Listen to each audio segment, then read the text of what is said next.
시대의 소망 제66장 논쟁. 제사장들과 관원들은 그리스도의 날카로운 질책을 잠잠히 듣고 있었다. 그들은 그분의 책망을 논박할 수 없었다. 그러나 그들은 그분을 함정에 빠뜨리려고 한층 더 단호하게 결심하였다.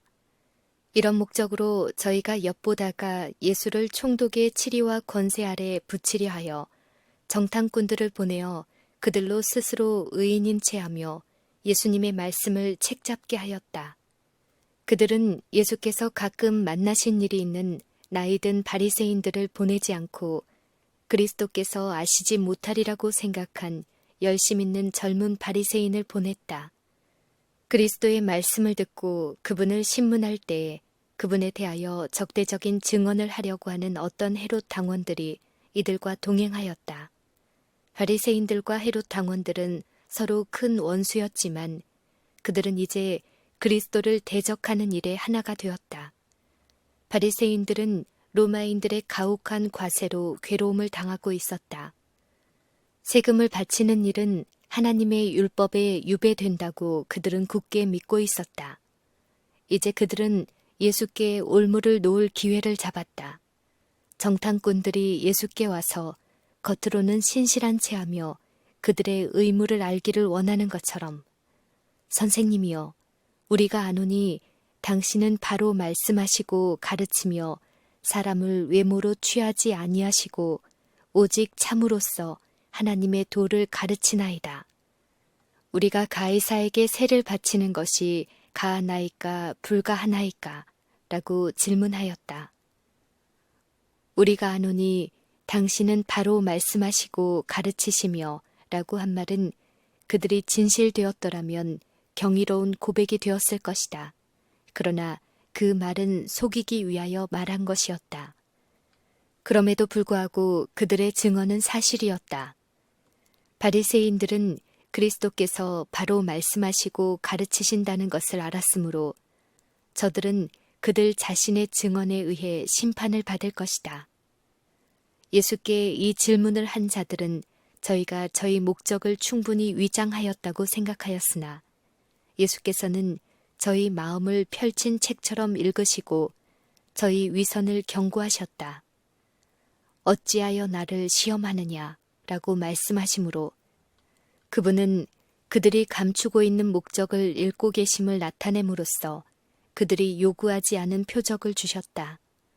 예수께서 쇳돈을 내게 보이라고 덧붙여 말씀하셨을 때 그들은 더욱더 당황하였다. 그들은 동전을 가져왔고 예수께서는 그들에게 이 형상과 이 글이 네 것이냐 라고 물으셨다. 그들은 가이사의 것이니이다 라고 대답하였다. 동전에 새겨진 형상을 가리키면서 예수께서는 그런즉 가이사의 것은 가이사에게 하나님의 것은 하나님께 바치라고 말씀하셨다. 정탐꾼들은 예수께서 그들의 질문에 이쪽 혹은 저쪽이라고 직접 대답할 것을 기대하였다. 만일 예수께서 가이사에게 세금을 바치는 일이 부당하다고 말씀하신다면 그분은 로마의 관원에게 보고되어 반란을 선동하는 죄목으로 체포되실 것이었다. 그러나 그분이 세금을 바치는 것이 정당하다고 선언하실 경우에는 하나님의 율법을 반대한다고 그분을 백성들에게 고발하려고 계획하고 있었다. 이제 그들은 저희의 계획이 좌절되었음을 느꼈다. 그들의 계획들은 혼란되었다. 요점을 답하는 방법으로 그들의 질문이 대답되었기 때문에 그들에게는 더 이상 할 말이 없었다. 그리스도의 대답은 회피가 아니라 질문에 대한 솔직한 대답이었다. 가이사의 이름과 형상이 새겨진 로마의 돈을 손에 들고 예수께서는 그들이 로마의 권세의 보호 아래 살고 있는 이상 그들은 이 권세를 유지하기에 요구되는 것만큼 세금을 바칠 것이며 이것이 더욱 높은 의무와 상충되지 않는 한 그렇게 하라고 선언하셨다. 그러나 국가의 율법에 온화하게 복종하는 반면에 그들은 언제나 하나님께 대한 충성을 먼저 할 것이었다. 하나님의 것은 하나님께 바치라는 구주의 말씀은 음모를 꾸미는 유대인들에게 한 혹독한 책망이었다.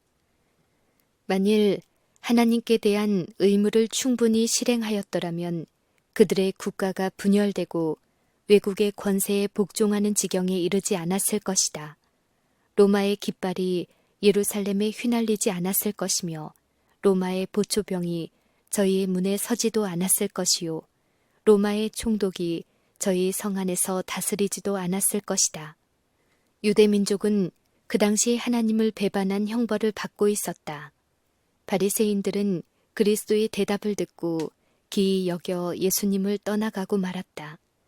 그리스도께서 그들의 위선과 무례를 책망하셨으며 이 일을 행하심으로 세상 정부에 대한 사람의 의무와 하나님께 대한 의무의 한계를 명확히 규정한 위대한 원칙을 선언하셨다. 많은 사람들은 결말이 나지 않았던 의문에 대한 해답을 얻었다. 그때 이후로 그들은 올바른 원칙을 굳게 고수하였다. 비록 많은 사람들이 불만을 품은 채 떠나갔지만 그들은 그 질문의 근간을 이루고 있는 원칙이 분명히 제시된 것을 보았고 또 그리스도의 선견 지명이 있는 분별력에 놀랐다. 바리새인들이 침묵을 당하게 되자마자 사두개인들이 교활한 질문을 들고 나왔다. 두 교파는 서로 크게 대적하는 입장에 있었다. 바리새인들은 엄격하게 유전을 고수하는 자들이었다. 그들은 외형적 의식에 엄격하였고 씻고 금식하고 긴 기도를 드리는데 부지런하였으며 구제하는 일을 자랑으로 삼았다. 그러나 그리스도께서는 그들이 사람의 계명으로 교훈을 삼아 가르침으로 하나님의 율법을 헛되게 한다고 선언하셨다. 한 계급으로서 그들은 완강하고 위선적이었지만 저희 가운데는 그리스도의 가르침을 받아들이고 그분의 제자가 된 참으로 경건한 사람들도 있었다. 사두개인들은 바리새인들의 유전을 받아들이지 않았다. 그들은 성경의 대부분을 믿으며 이것을 행위의 법칙으로 삼는다고 공언하였으나 실제적으로는 무신론자들이며 유물론자들이었다. 사두개인들은 천사들의 존재와 죽은 자의 부활과 내세의 교리와 또 그 보상과 형벌을 부인하였다. 이 모든 점에서 그들은 바리새인들과 같지 않았다. 부활은 특별히 이 두 교파 사이의 논쟁의 주제였다. 바리새인들은 부활을 굳게 믿고 있었으나 이 논의에서 미래의 상태에 관한 그들의 견해는 혼란되었다. 죽음은 그들에게 이해할 수 없는 신비가 되었다. 사두개인들의 논증에 맞설 수 없는 그들의 무능함은 계속적인 노여움을 일으켰다. 두 교파 사이의 논의는 대체로 성난 언쟁을 초래했으며 그들을 전보다 더 멀어지게 하였다. 수요에 있어서는 사두개인들이 상대 측보다 훨씬 적었으며 일반 백성들을 굳게 장악하지 못했으나 그들 중에 많은 사람이 부자였으며 그들은 부가 주는 영향력을 행사하였다. 이들 계층의 대부분의 제사장들이 포함되어 있었으며 대제사장은 흔히 그들 가운데서 선출되었다. 그렇지만 이것은 그들의 회의적 견해를 드러내서는 안 된다는 명백한 약정하에 그렇게 되었다.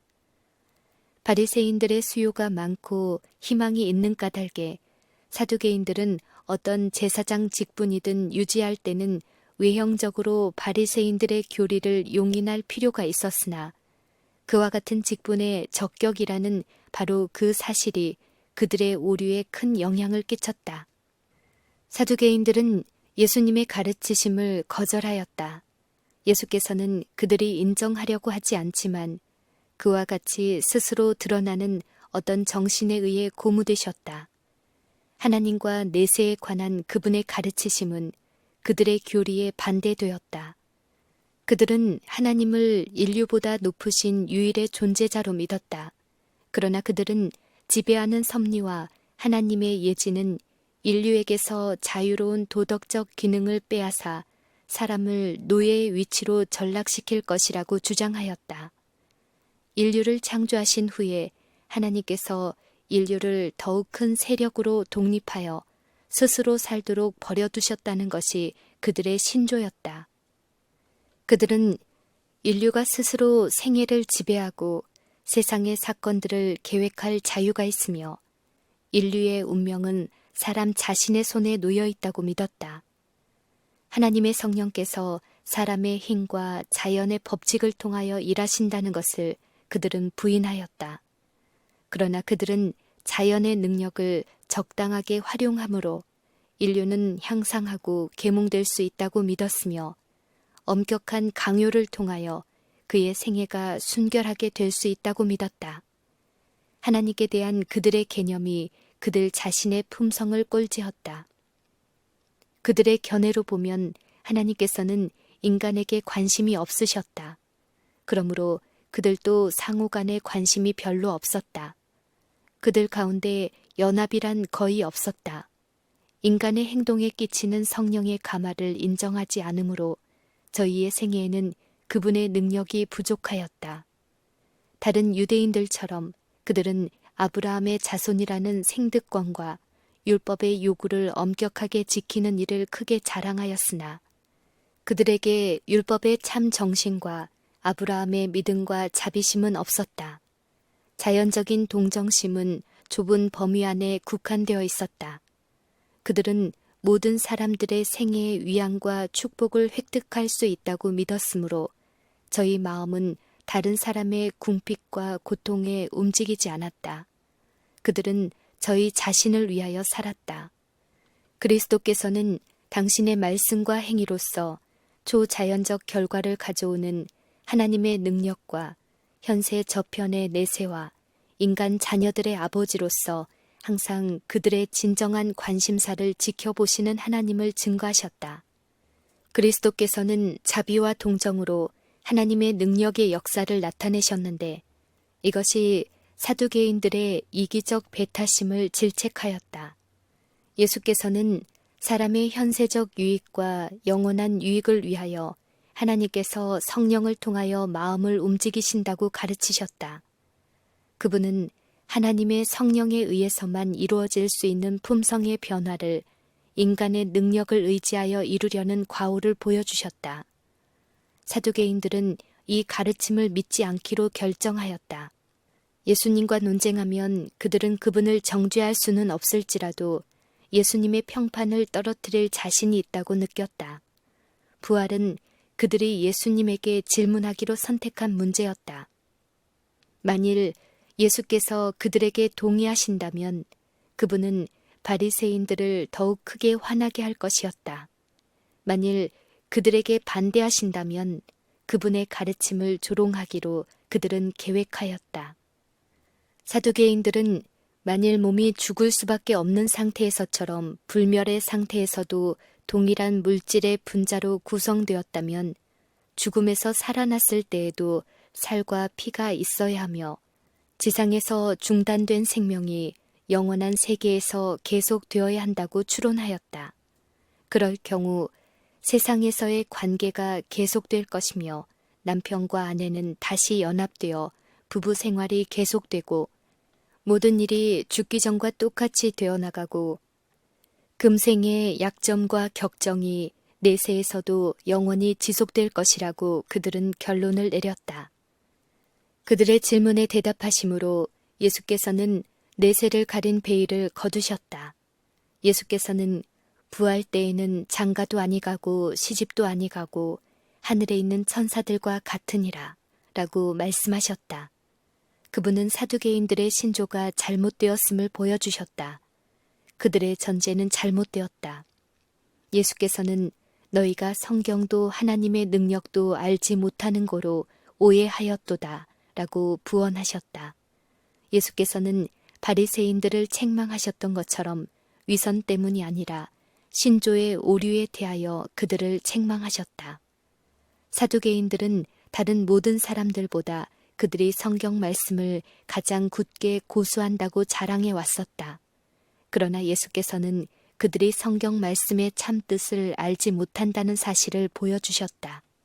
그 지식은 성령의 비침으로 마음에 깊이 확신되어야 한다. 성경과 하나님의 능력에 관한 그들의 무지가 믿음의 혼란과 심령의 어두움을 가져온 요인이라고 예수께서는 선언하셨다. 그들은 그들의 유한한 추리의 한계 안에서 하나님의 신비를 찾으려고 노력하였다. 그리스도께서는 이해력을 넓혀주고 힘있게 할 이 거룩한 진리에 저희 심령을 열도록 초청하셨다. 그들의 유한한 지력으로서는 하나님의 신비들을 이해할 수 없기 때문에 무수한 사람들이 무신론자가 된다. 하나님의 섭리로 이루어지는 거룩한 능력의 경이로운 현실을 설명할 수 없으므로 그들은 그와 같은 능력의 증거를 거절하며 그것을 그들이 여전히 이해할 수 없는 자연작용에 돌린다. 우리 주위에 있는 신비를 여는 유일의 열쇠는 그들 속에 있는 하나님의 완전하신 임재와 능력을 승인하는 것이다. 사람들은 하나님을 만사를 명하시고 집행하시는 우주의 창조주로 인식할 필요가 있다. 하나님의 품성에 대한 넓은 견해와 그분의 섭리의 신비를 알 필요가 있다. 그리스도께서는 만일 죽은 자의 부활이 없다면 저희가 믿는다고 공언하는 성경이 쓸데없게 되리라는 사실을 청중들에게 선언하셨다. 그분은 죽은 자의 부활을 의논할진대 하나님이 너희에게 말씀하신 바 나는 아브라함의 하나님이요 이삭의 하나님이요 야곱의 하나님이로다 하신 것을 읽어보지 못하였느냐. 하나님은 죽은 자의 하나님이 아니요 산 자의 하나님이시니라 라고 말씀하셨다. 하나님께서는 없는 것들을 있는 것처럼 간주하신다. 그분은 시작부터 끝을 아시며 사업의 결과를 그것이 지금 이루어진 것처럼 보신다. 아담으로부터 시작하여 맨 마지막에 죽을 성도에 이르기까지 죽은 고귀한 자들이 하나님의 아들의 음성을 듣고 무덤에서 나와 불멸의 생명을 얻을 것이다. 하나님은 저희 하나님이 되고 그들은 그분의 백성이 될 것이다.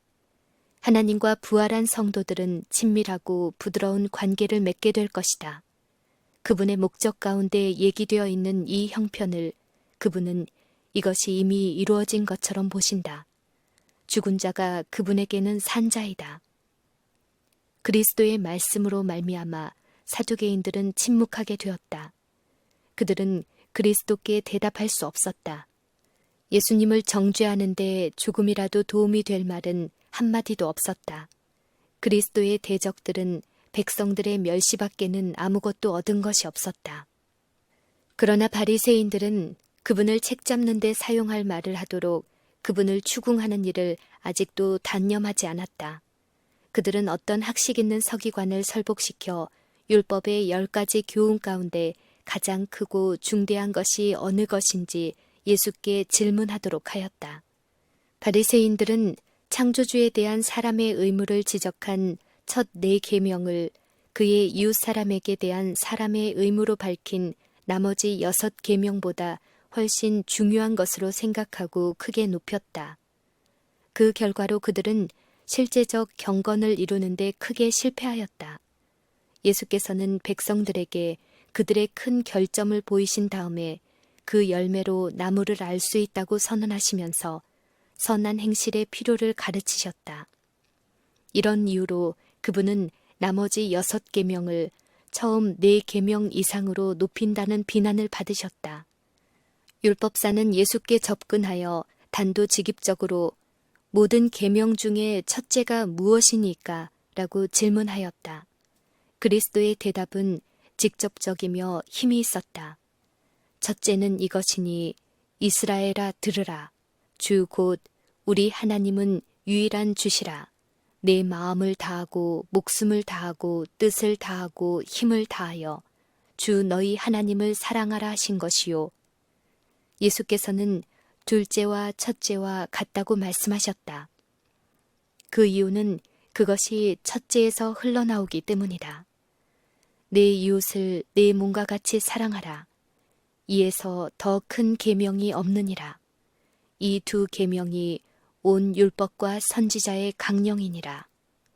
10계명의 처음 4계명은 내 마음을 다하여 주 너희 하나님을 사랑하라는 하나의 큰 계명으로 요약된다. 나머지 6계명은 내 이웃을 내 몸과 같이 사랑하라는 다른 계명 가운데 포함된다. 이 두 계명이 다 사랑의 원칙의 표현이다. 둘째 계명을 범하면 첫째 계명을 지킬 수 없으며 첫째 부분을 범하면서 둘째 부분을 지킬 수 없다. 하나님께서 마음의 보좌에 바른 자리를 차지하고 계실 때 우리 이웃에게도 바른 자리를 줄 수 있을 것이다. 우리는 이웃을 우리 자신처럼 사랑해야 할 것이다. 그리고 우리가 하나님을 최고로 사랑할 때만 우리 이웃을 공평하게 사랑할 수 있다. 모든 계명이 사랑과 하나님께 대한 사랑으로 요약되어 있으므로 이 원칙을 범하지 않고는 한 계명도 깨트리지 않을 수 없게 되어 있다. 이와 같이 하나님의 율법은 어떤 것은 크게 중요하고 다른 어떤 것은 별로 중요하지 않기 때문에 그것을 무시할지라도 벌을 받지 않을 수 있는 그렇게 많이 분리된 계율이 아니라고 예수께서는 청중들에게 가르치셨다. 우리 주님은 처음 4계명이 나머지 6계명을 다 거룩하고 완전한 것으로 나타내시고 하나님께 대한 사랑은 그분의 모든 계명에 대한 순종으로 나타날 것이라고 가르치신다. 예수께 질문한 서기관은 율법에 정통한 사람이었는데 그는 예수님의 말씀을 듣고 놀랐다. 그는 예수께서 그처럼 심오하고 완전한 성경 지식을 나타내시리라고는 기대하지 않았다. 그는 그 거룩한 계명들의 근간이 되는 원칙에 대하여 넓은 식견을 얻었다. 모인 제사장들과 관원들 앞에서 그는 그리스도께서 율법을 바로 해석하셨다는 것을 정직하게 고백하면서 이렇게 말했다. 선생님이여 올소이다. 하나님은 한 분이시요 그 외에 다른 이가 없다 하신 말씀이 참이니이다.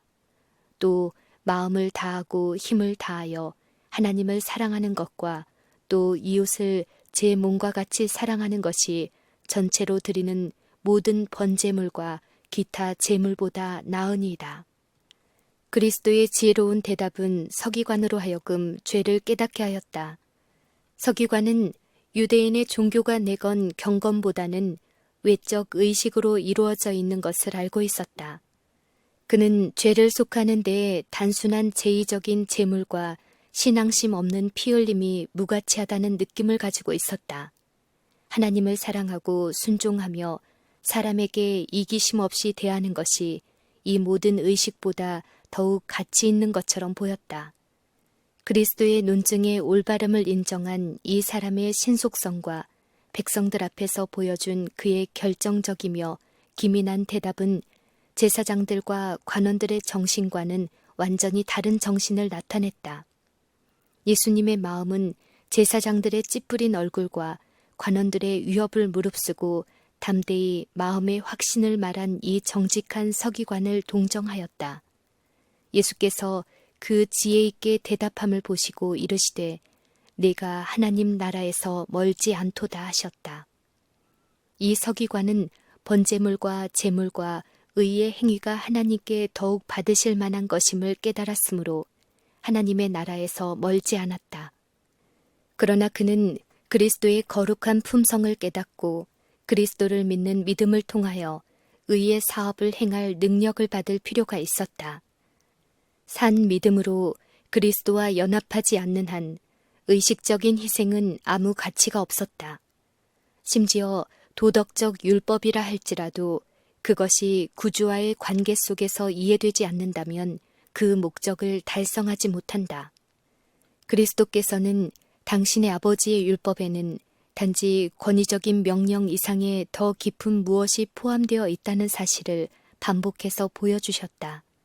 율법 가운데는 복음에 나타난 바와 같은 원칙이 구현되어 있다. 율법은 사람의 의무를 지적하며 그의 죄를 보여준다. 사람은 그리스도께 용서와 율법이 명하는 바를 행할 수 있는 능력을 구해야 한다. 예수께서 서기관의 질문에 대답하실 때 바리새인들이 예수님의 주위에 가까이 모여 있었다. 이제 예수께서 그들을 돌아보시고 너희는 그리스도에 대하여 어떻게 생각하느냐? 네 자손이냐? 라고 질문하셨다. 이 질문은 메시아에 관한 그들의 신앙을 시험하기 위하여, 즉 그분을 단순한 한 사람으로 생각하는지 아니면 하나님의 아들로 여기는지 알아보기 위함이었다. 무리들은 음성을 합하여 다윗의 자손이니다 라고 대답하였다. 이것은 메시아에게 예언된 칭호였다. 예수께서 능력 있는 기적들로 당신의 신성을 나타내셨을 때, 그분이 병자를 고치고 죽은 자를 살리셨을 때 백성들은 이는 다윗의 자손이 아니뇨 하고 그들 가운데서 서로 물었다. 수로보니게 족속의 여인과 소경 바디메오와 다른 많은 사람들이 예수께 도움을 청하면서 주 다윗의 자손이여 나를 불쌍히 여기소서라고 부르짖었다. 예수께서 나귀를 타고 예루살렘에 입성하실 때에 그분은 호산나 다윗의 자손이여 찬송하리로다 주의 이름으로 오시는 이여 라는 즐거운 부르짖음의 만세소리를 들으셨다. 그리고 그날 성전에서는 어린이들이 그 즐거운 찬송을 반영시켰다. 그러나 예수님을 다윗의 자손이라고 부른 많은 사람들이 그분의 신성을 깨닫지 못하였다. 그들은 다윗의 자손이 역시 하나님의 아들이라는 사실을 깨닫지 못하였다. 그리스도는 다윗의 자손이라는 말에 대답하면서 예수께서는 이렇게 말씀하셨다. 그러면 다윗이 성령, 즉 하나님으로부터 오는 영감의 성령에 감동하여 어찌 그리스도를 주라 칭하여 말하되 주께서 내 주께 이르시되 내가 네 원수를 네 발 아래 둘 때까지 내 우편에 앉았으라 하셨도다 하였느냐. 다윗이 그리스도를 주라 칭하셨은즉 어찌 그의 자손이 되겠느냐 하시니 한 말도 능히 대답하는 자가 없고 그날부터 감히 그에게 묻는 자도 없더라.